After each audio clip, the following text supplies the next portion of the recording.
Good morning, Chargers. Today we are going to find unit rates with fractions. So first things first, we need to review a few things. Ratios are proportional if they represent the same relationship and can be simplified down to the same numbers. This also means the same unit rate. So what's really important to keep in mind is that a table is really just a way to organize a bunch of ratios. So our x and y are really ratios together. Now, let's find some unit rates out of fractions. First things first, we need to multiply fractions and remember how to do this. So, I have 1/3 times 1/5. So, I multiply my numerators together, and I multiply my denominators together. So, 1 times 1 is 1.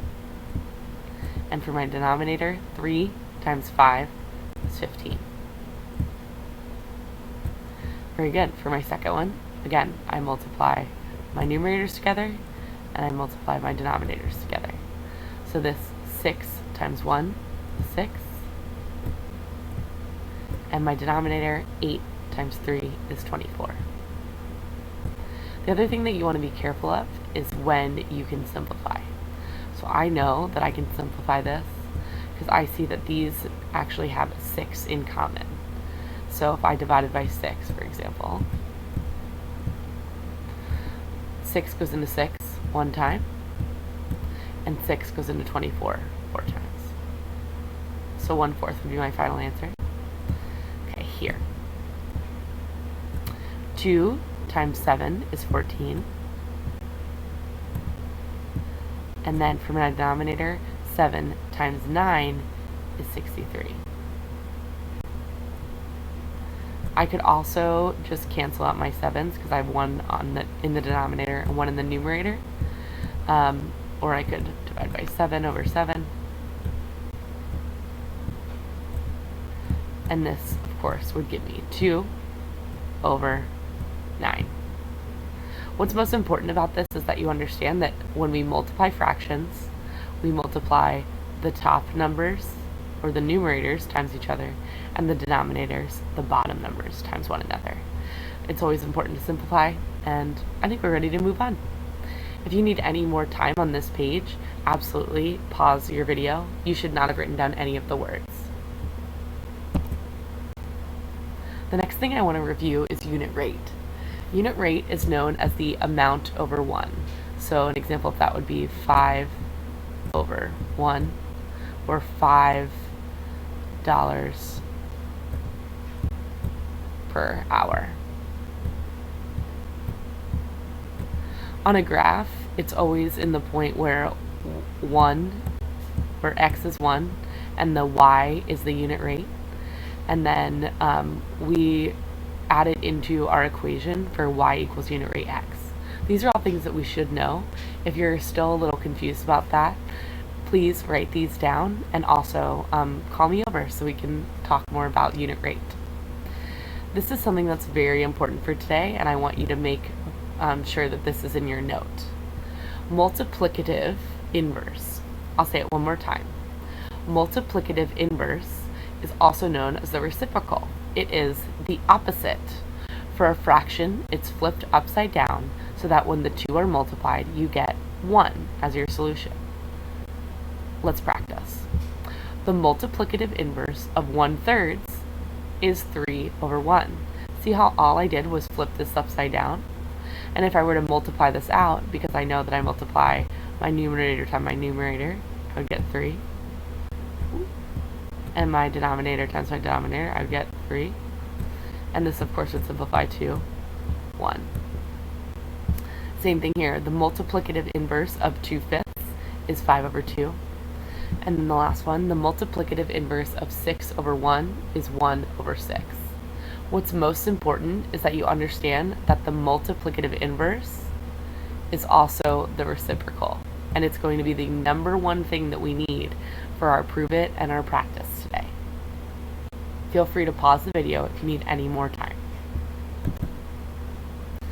Let's start our first example.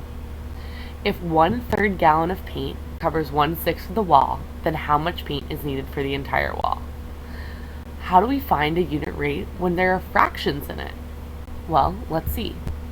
Everything under this orange box is what I want you to copy.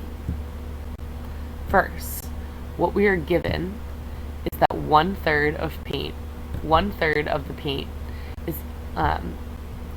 for every 1/3 of paint, we have 1/6. We cover 1/6 of the wall.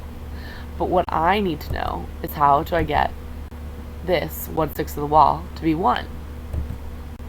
Well, my friends, because the unit rate is x over y, we need our x value, 1/6, to be 1. How are we going to do that?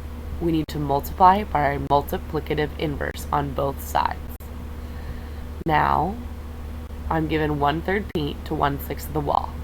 My multiplicative inverse of 1/6 is 6 over 1, and I'm going to multiply 6 by both sides.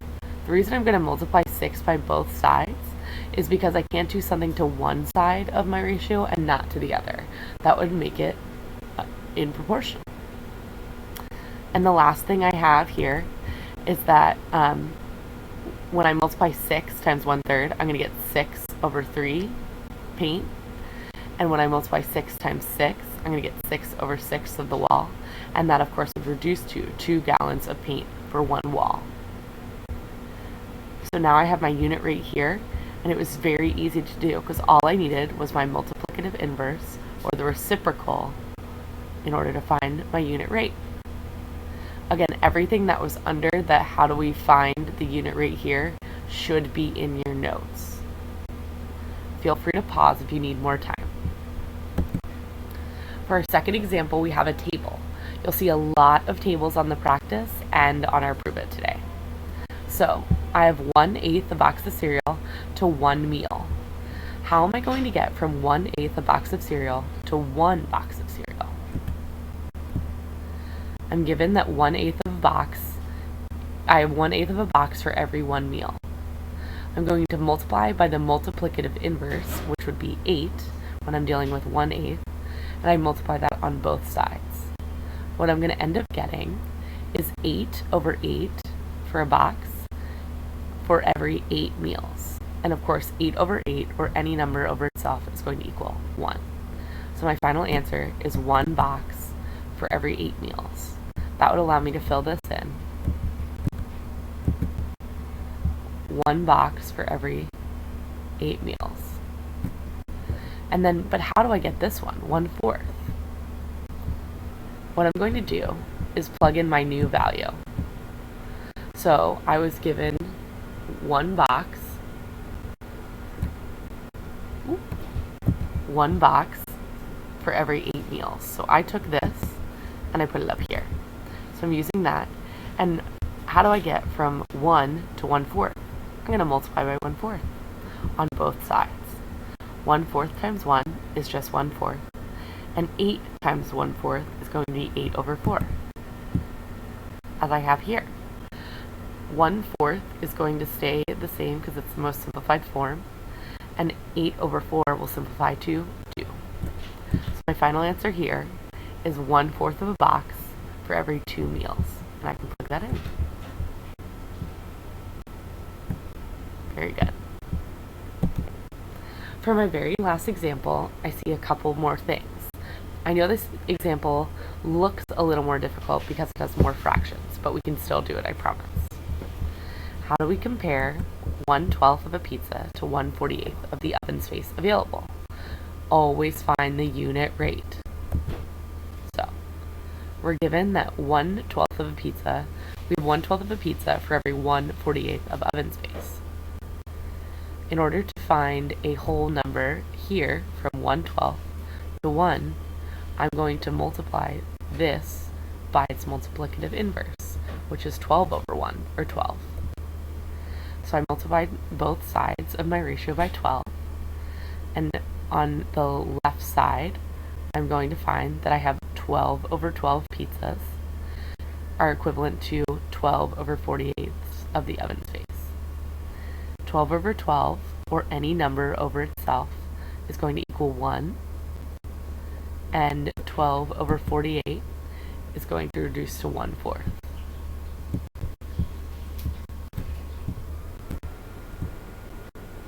From here, it's just simple addition. How do I get from 1 to 2? All I do is multiply by 2. So if you multiplied this by 2, you would get 2 over 4, which is the same thing as 1 over 2. And I am looking for simplified answers today. And then how do you get from 1/2 to 1? All you do is multiply by the multiplicative inverse, and you would multiply by 2 over 1. That would give you 1, and this would be multiplying by 2, which means this is 4. I know that was really quick, but I wanted to get you started on practice as soon as possible. So, good luck.